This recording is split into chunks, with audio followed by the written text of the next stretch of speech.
stars of boxing legend Mills Lane. Let's get it on here on the Jerry Doyle Show. He didn't say that about the Jerry Doyle Show. He always just said, let's get it on, right before they started their pugilistic endeavors, which we'll do here with you now. We always appreciate you taking some of your time to spend it with us here on the program, where intellectual anarchy is encouraged and nurtured for now. Jesse producing, Don producing, working the dials. Mike screening the call. I have to look over once in a while, Mike, to see if you're actually eating pizza or, something, or if you got your hoodie on today or something like that. Anyway, Mike screening the calls, emails at the website. Poll question up there for you today.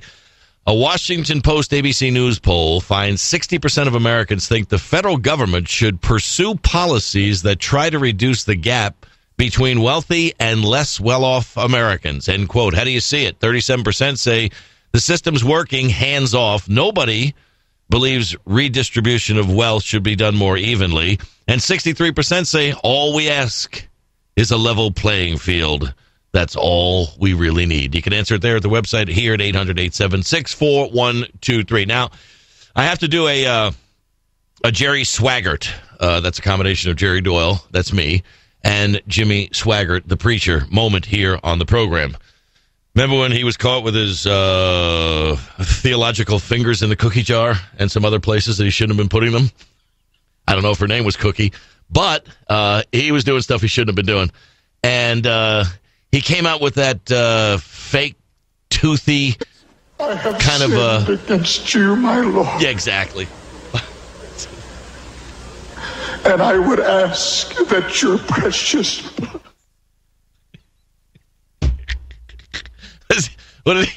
What did he do? Have just oversized chiclets glued to his teeth as caps and wearing that fake Rolex where his wrist turned green? Nah, he was stealing so much money from people, he probably had a fleet of Rolls and Rolexes. But anyway, the other day I was asking a question on the poll on the website about the Republicans agreeing to $200 billion in new taxes, and I was wrong. That's it. I just have to say this. Bill Clinton advises politicians do in his latest interview that he did, where his daughter Chelsea was interviewing him. Sure, that wasn't biased. But he said sometimes you just have to admit you're wrong. And in my Jerry Swaggart moment, the $200 billion was completely false. The number's $300 billion. I just wanted to make sure that you understood that I lied about the $200 billion. Republicans are willing to accept a net increase in individual tax revenues of about $300 billion over the coming decade. This in the latest efforts of the Dirty Dozen Debt Super Committee, where they're all getting together to find a way to cut $1.2 trillion out of our deficit, out of our debt and our spending, in a way to be more fiscally responsible to we the people. And the Republicans of No New Tax Pledge Promise lore have agreed to $300 billion in increases in individual tax revenue over the coming 10 years. So there it is, my Jerry Swaggart moment here on the program with an update on the Dirty Dozen Debt Super Duper Committee, the committee that's gotten $520 million in campaign contributions since 1990. Speaking of money and influence, Jack Abramoff is going to join us later in the program to talk about his new book, Capital Punishment, The Hard Truth About Washington Corruption from America's Most Notorious Lobbyist. That would be Jack Abramoff himself. Now, with regard to the day of reckoning, now I guess the Republicans figure they got to somehow play ball to get along, to go along in this super committee. Did you see the Drudge Report yet this morning? No, I don't look at the Drudge Report anymore. I actually still have it bookmarked here. Hold on, let me go to the Rand Paul tells radio host Sean Hannity this afternoon, Dems on the budget super committee walk away from heated negotiations. It's in red at the top of Drudge. Hold on, I'm looking here. That's right above Obama. Posted about an hour ago. An hour ago. Here it is. Rand Paul tells Hannity, Dems on the budget super committee walk away from heated negotiations at impasse developing. Does anybody see something here in the hello Mr. Obvious category that show's not on yet, right? Show's not on. But there's no collusion on the Republicans on the talking head side of things, is there? Because his program isn't on until we're on, and now we're on. And we've been on now for about, what would we call it? Maybe 4 minutes? So an hour ago, they knew what Hannity was going to be talking about with Rand Paul and the super-duper Dirty Dozen Debt Super Committee.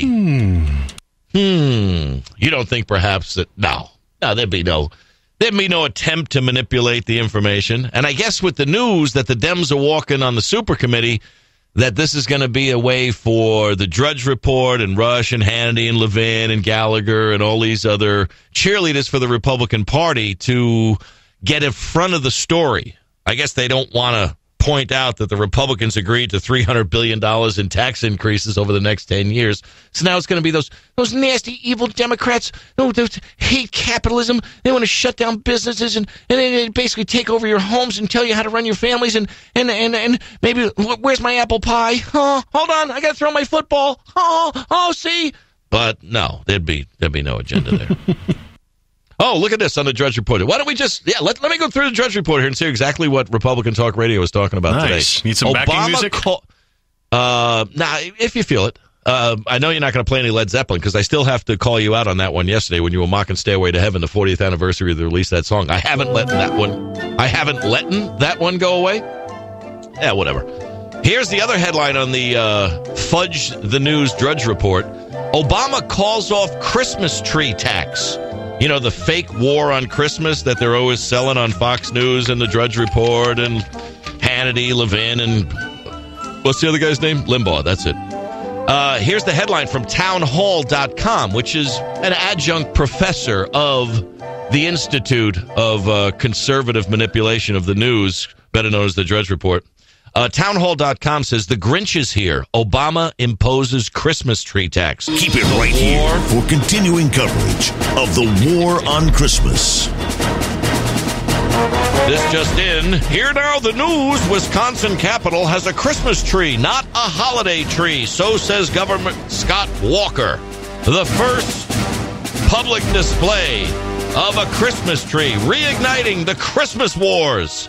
The governor says the evergreen decorated with ornaments and adorned with a star in the center of Wisconsin's Capitol Rotunda is a Christmas tree, not a holiday tree.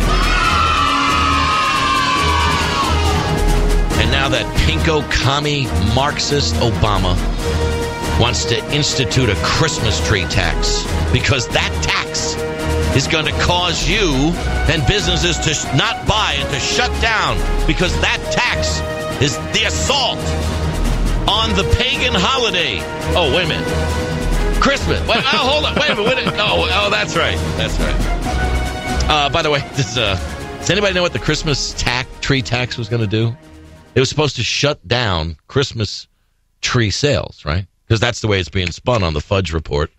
And the trio of Limbaugh, Hannity, and Levin. The Agriculture Department is imposing a 15-cent charge on all fresh Christmas trees, better known as the Christmas tree tax. And what are they going to do with it? They're going to support a new program to improve the image and marketing of Obama? No, Christmas trees. The Administrator of Agricultural Marketing, David Shipman, announced that the Secretary of Agriculture will appoint a Christmas tree promotion board.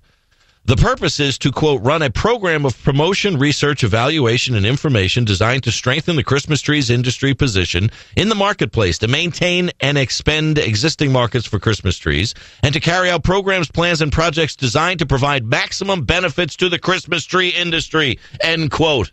But the war on Christmas continues. The Jerry Doyle Show. Deck the halls with lots of faux outrage. Speaking of a war on, there is a war on against Ron Paul.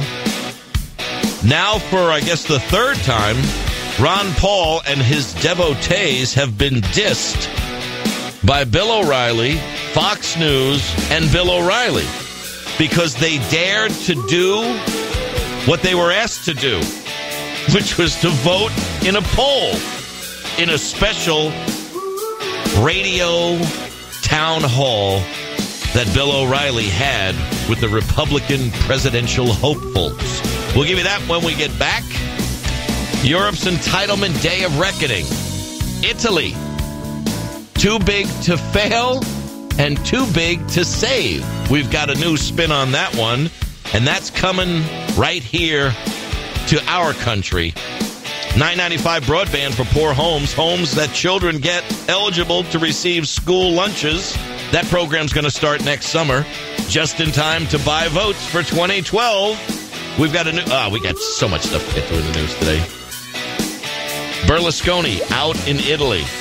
Note to the Democrats. Remember when sex didn't matter when Berlusconi was caught with his pants down? Remember when sex didn't matter with Sarkozy and his mistresses? But now, with Herman Cain, sex matters.